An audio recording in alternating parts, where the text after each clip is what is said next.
but something that I want to work with সেটা হলো এই ধরনের মানুষ isn't it সংখ্যায় অনেক বেশি? হ্যাঁ সংখ্যা যদি বেশি হয়ে থাকে হ্যাঁ তাহলে যদি বিচারে ৫ জন আমার ফ্রেন্ড ৪ জনই হয়তো এরকম অথবা ৩ জনই এরকম একজন ভালো হবে। তো এই ৩ জন if you multiply this what will happen to these people? So basically Shouldn't we help them?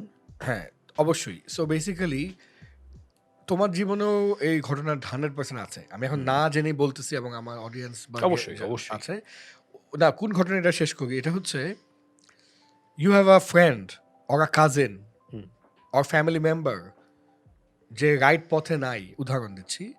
তুমি তাকে অনেক বুঝাইছো, অনেক কাউন্সেলিং করছো, অনেক কিছু বুঝাইছো, বা রাইট পথে আনার চেষ্টা করছো বা প্রোডাক্টিভ বানানোর চেষ্টা করেছো, কিন্তু তুমি পারো নাই। আমার জীবনে এটা ঘটে গেছে অসংখ্যবার, যেহেতু আমি নিজেই ট্রেনার এবং আমার থেকে এটা আশা করা হয়। I failed with family members, I failed with cousins, I failed with বন্ধু, খুবই ভালো বন্ধু, ছোট ভাই ছোট বোন, দোস্ত তুই একটু বোঝা। আমি অনেক বুঝাইছি, বুঝে নাই। সো তখন আমার মাঝে মাঝে মনে হতো যে I am a failure as a trainer, as a motivator, as whatever inspire I am. But then it took me some time, এবং একটা বয়স হয়েছে, তো আমি বুঝতে পারলাম, এবং এটা অনেকেই নেগেটিভলি নিবে কথাটা, এবং আমি আবারও বলছি কারো অ্যাগ্রি করতে হবে না আমার সাথে। তবে আমার মনের কথা হচ্ছে এই যে নিজের ভালো বুঝে না ওকে ভালো বোঝানো সম্ভব না। যে নিজেই চায় না নিজের জীবনে পরিবর্তন আনতে, যেমন তুই কনসিয়াসলি চাইছস যে আমি এরকম কিছু একটা করবো, ইউ হ্যাড আ ভিশন, তুই স্বপ্ন দেখছিস যে আমার এরকম একটা লাইট থাকবে, আমার এরকম থাকবে, আমি একটা শো করবো। হয়তো এই শো দিয়ে কিছুই হবে না, হয়তো এই লাইটটা দুদিন পর মুছে যাবে, কিন্তু তুমি একটা স্বপ্ন দেখে স্বপ্নটাকে বাস্তবায়ন করছো। খুব ডিফিকাল্ট ওই মানুষটিকে এই কনসেপ্টটা বোঝানো যে নিজেই স্বপ্নটা দেখে না।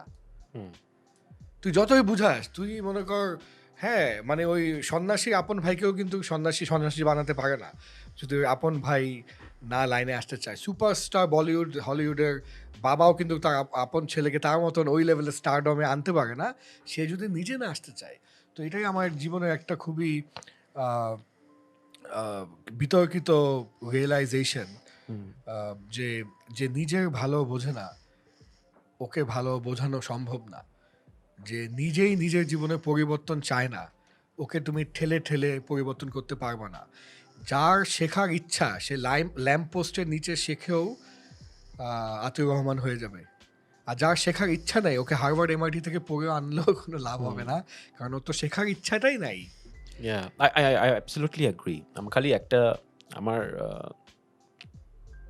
মানে this is where I want to work as well is by 2030 I think 10 million young people এই ওয়ার্কফোর্সে জয়েন করবে। তার মধ্যে যদি এখন অ্যাভারেজে ৮ জনই খারাপ হয় ১০ জনের মধ্যে, so it's like 8 million people will be clueless. This is really bad for the economy, and we really should work for this. And I think this is a very interesting point, and government is actually working about this as well. Let's talk about this, but we'll take a short. কিন্তু তোমার ওই আগের প্রশ্নটা আমি আসলে কম মানে গল্প করতে করতে অন্য লাইনে চলে গেছি।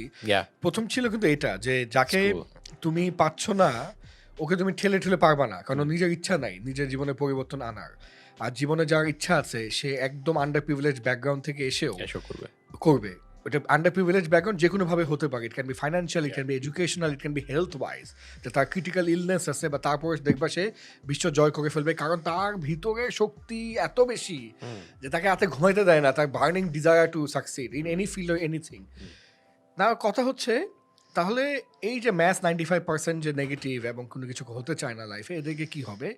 এদের মধ্যে এক্স্যাক্টলি না, that's why you also come in. এদের মধ্যে কিছু মানুষের পরিবর্তন আবার হয়, এদের অ্যাওয়ারনেসের প্রথমে অভাব ছিল, বাট ও যখন এ ধরনের একটা ট্রেনিং বা সেশন বা একজন ভালো মেন্টরের ক্লাস পায়, একটা ভালো বস পায়, কর্মক্ষেত্রেও হতে পারে, কিন্তু একটা ভালো বস পায়, হ্যাঁ মেন্টরটা যে কোনোভাবে হতে পারে, তখন সে আবার চেঞ্জ হয়। বাট এই সংখ্যাটা কম, বাট হয়। এটাও আমি আমার নিজের চোখে দেখা হাজারো স্টুডেন্ট বা 250 কোম্পানি ট্রেনার হিসাবে আই হ্যাভ সিন, কিন্তু ম্যাক্সিমাম মানুষের মধ্যে পরিবর্তনটা আসে না আসলে, কারণ তারা নিজের পরিবর্তনটা চায় না। Yeah, true.